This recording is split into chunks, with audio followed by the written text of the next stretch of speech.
میرا ایک سوال بڑا امپورٹنٹ تھا، میں نے حنیف قریشی صاحب سے کیا، لیکن انہوں نے بات ذرا اور طرف وہ لے گئے اور ہماری اور جان نکال دی. لیکن میرا سوال اب بھی وہی ہے کہ بے تحاشا لوگ ہیں، مار دیتے ہیں کسی کو، ان سے ایکسیڈنٹ ہو جاتا ہے. آپ کو یاد ہے میں نے اس دن ذکر کیا کہ مجھ سے بھی ایک ایکسیڈنٹ ہوا، لیکن میں خود پیش ہوا. لیکن بہت سارے لوگ ہیں وہ ایکسیڈنٹ ہوا یا کسی کو آپ نے جان سے مار دیا یا کوئی ایسے آپ نے حرکت کی، آپ گھر آئے یا آپ نے اپنے ڈرائیور کو یا نوکر کو کہا کہ تو پیشگی دے دے وہاں پہ، اور وہ آپ کی جگہ وہاں جا کے اس نے سارا الزام اپنے سر پہ لے لیا، وہ وفادار ہو گیا ساری زندگی، اس کے گھر والوں کو پیسے مل گئے، سارا کچھ ہو گیا.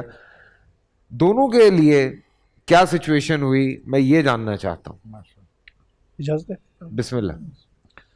بسم اللہ الرحمن الرحیم. آج جس ٹاپک پر ہم گفتگو کر رہے ہیں وہ ہمارے معاشرے کا ایک اجتماعی بہت بڑا مسئلہ ہے، اور یہ وہ مسئلہ ہے جس نے امت کا شرازہ تقریباً تقسیم کر دیا، بے خیر کر دیا. میں پنجابی میں یوں کہوں تو بات بڑی وجہ ہوگی کہ اسے نے ہمارے محبت بھرے معاشرے کو لیرو لیر کر دیا.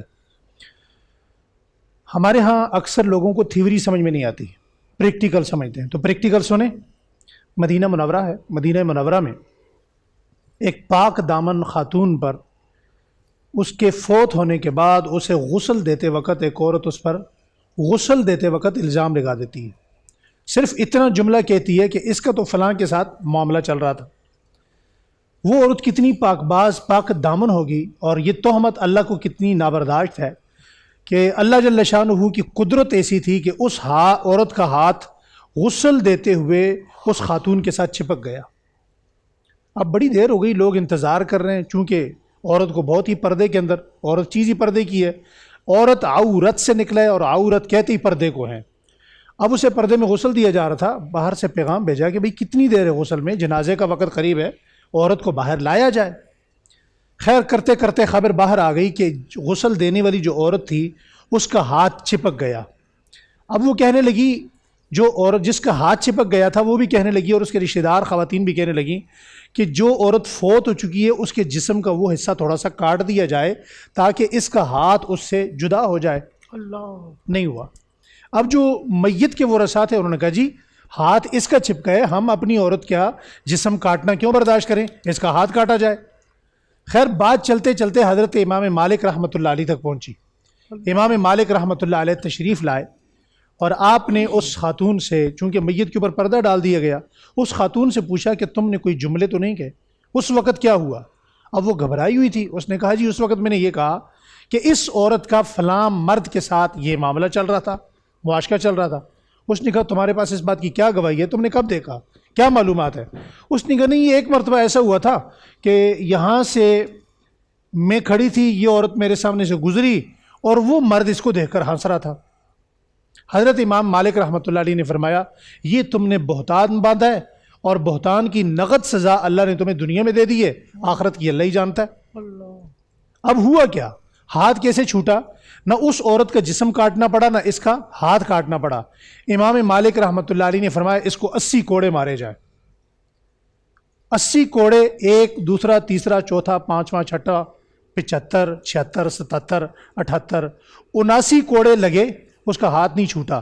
80 کوڑواں لگا، اس کا ہاتھ چھوٹ گیا. اللہ، یہ پریکٹیکل ہے. آپ یہ دیکھیے، سب سے پہلے جو بیعت عورتوں سے آقا دو عالم صلی اللہ علیہ وسلم نے لی، یا ایھا النبی اذا جاءک المؤمنات یبایعنک علی الا یشرکن باللہ شیئا ولا یسرقن ولا یزنین ولا یقتلن اولادہن ولا یأتین ببہتان یفترینہ. کس بات پر عورتوں سے بیعت لی جا رہی ہے؟ کہ تم کسی پر بہتان نہیں لگاؤ گی. اب ہمارے ہاں عورتوں کی طرف سے بھی بہت زیادہ بہتان تراشی ہوتی ہے، اور اس کے متعلق ایک حدیث بھی یاد آ گئی. آقا دو عالم صلی اللہ علیہ وسلم نے فرمایا دیکھیں ہم اپنے بچوں کو خود تربیت کریں، اپنی اولاد کو منع کریں، اس کی عملی پریکٹس کروائیں کہ کسی پر الزام نہیں لگانا، کسی کے متعلق بات نہیں کرنا. بلکہ مسلمان کو تو یہ درجہ ہی نہیں ہے، یہ لیول ہی نہیں ہے. مسلمان کو لیول تو یہ من ستر مسلمن سترہ اللہ یوم القیامہ. اگر تمہیں کسی کا کوئی عیب، کوئی گناہ نظر آ بھی گئے تو اللہ فرماتے ہیں تم اس پہ پردہ ڈالو، اس کے بدلے میں قیامت میں تمہارے عیبوں پہ پردہ ڈالوں گا. اب ہمارے یہاں جس طرح مفتی صاحب فرما رہے تھے کہ مرچ مسالے لگا کر اتنا بڑھا چڑھا کر ہم اسے بیان کرتے ہیں. اب دیکھیے کہ یہاں اسلام جو ہے اسلام تہمت کی جگہ کرینہ بنانے سے بھی منع کرتا ہے. کرینہ کیا چیز ہے؟ آپ ایسے حالات میں مت پیدا کریں کہ اگلا بندہ آپ پر تہمت لگائے. اتقوا مواعظ التہمہ، یعنی ایک بندہ بغیر کسی مواقع، کوئی بندہ بغیر کسی وجہ کے اے ٹی ایم مشین کے سامنے، ایگزامپل دے رہا ہوں، اے ٹی ایم مشین کے سامنے گھوم رہا ہے. اب سامنے دیکھنے والے یہی کہیں گے یہ بندہ کس انتظار میں، بغیر اس کا یہاں کوئی کام نہیں، دکان نہیں، گھر نہیں، رہنے کی جگہ نہیں، کوئی دوست نہیں، یہ بار بار اے ٹی ایم کے سامنے چکر کیوں لگا رہا ہے؟ اور اس کا ثبوت بھی ہمیں حدیث سے ملتا ہے. اب حدیث سے کیا ملتا ہے؟ آقا دو عالم صلی اللہ علیہ وسلم معتکف ہیں، آپ کے پاس ام المؤمنین حضرت صفیہ رضی اللہ تعالی عنہا آپ کے پاس آئیں اور آپ صلی اللہ علیہ وسلم ان کو رخصت کرنے کے لیے مسجد کے دروازے تک آئے. تو دو صحابہ اکرام جا رہے تھے، آپ نے ان دونوں صحابہ کو بلایا، فرمایا ادھر آؤ بھائی. اللہ قریب آئے، فرمایا یہ خاتون جو میرے پاس کھڑی ہے یہ میری بیوی صفیہ ہے، یہ میری زوجہ ہے.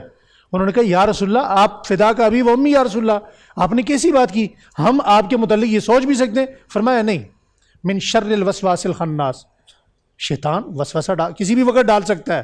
تو نبی کریم صلی اللہ علیہ وسلم نے اس موقع کو بھی بنانے سے منع فرمایا، بہتان لگانا تو دور کی بات ہے.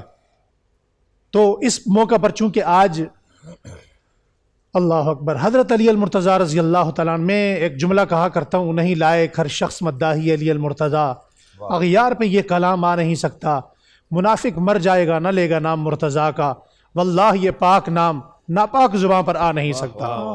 جناب سیدنا علی المرتضیٰ رضی اللہ تعالیٰ عنہ آج کے دن زخمی ہوئے، تو میں انہی کے ایک قول سنا کر آپ کے سوال کی طرف آتا ہوں. ان کا مشہور قول ہے، کیا فرمایا حضرت علی المرتضیٰ رضی اللہ تعالیٰ نے؟ آج جتنی بہتان تراشی ہم کرتے ہیں دراصل میں اس کی 90% وجوہات یا تو حسد ہوتی ہے یا دوسرے کو نیچا دکھانا ہوتا ہے. اگر ہم اس قول کو اپنے دامن سے باندھ لیں، علی المرتضیٰ رضی اللہ تعالیٰ عنہ کیا فرماتے ہیں؟ آپ کی عظمت کو کروڑوں سلام، آپ کی عظمت کو کروڑوں سلام. کیا فرمایا؟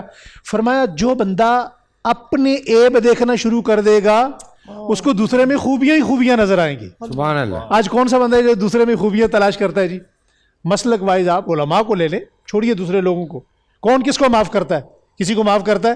ہر بندہ دوسرے کو نیچا دکھانے کے چکر میں یہ نیچا دکھائی دے. اور حضرت علی فرماتے ہیں انسانیت شروع ہی اس بات سے ہوتی ہے کہ انسان اپنے آپ سے ہر ایک کو افضل جانے اور اپنے آپ کو کمتر جانے. سبحان اللہ. تو آپ کے سوال کا جو جواب ہے اس میں مختصر بات یہ ہے کہ جو بندہ کسی کا گناہ اپنے سر لے لیتا ہے وہ اصل میں ہلاکت کی طرف اپنے آپ کو لے جا رہا ہے، خودکشی کی طرف لے جا رہا ہے. اگر اسے سزا ملتی بھی ہے تو اس نے گناہ دانستہ طور پر اپنے سر لیا ہے، وہ اس کی سزا جو ہے وہ بنتی ہے اور وہ خودکشی ہوگی اس کے لیے. بول انٹرٹینمنٹ کے شوز دیکھنے کے لیے ہمارے چینل کو سبسکرائب کریں اور بیل آئیکن پر کلک کرنا نہ بھولیں.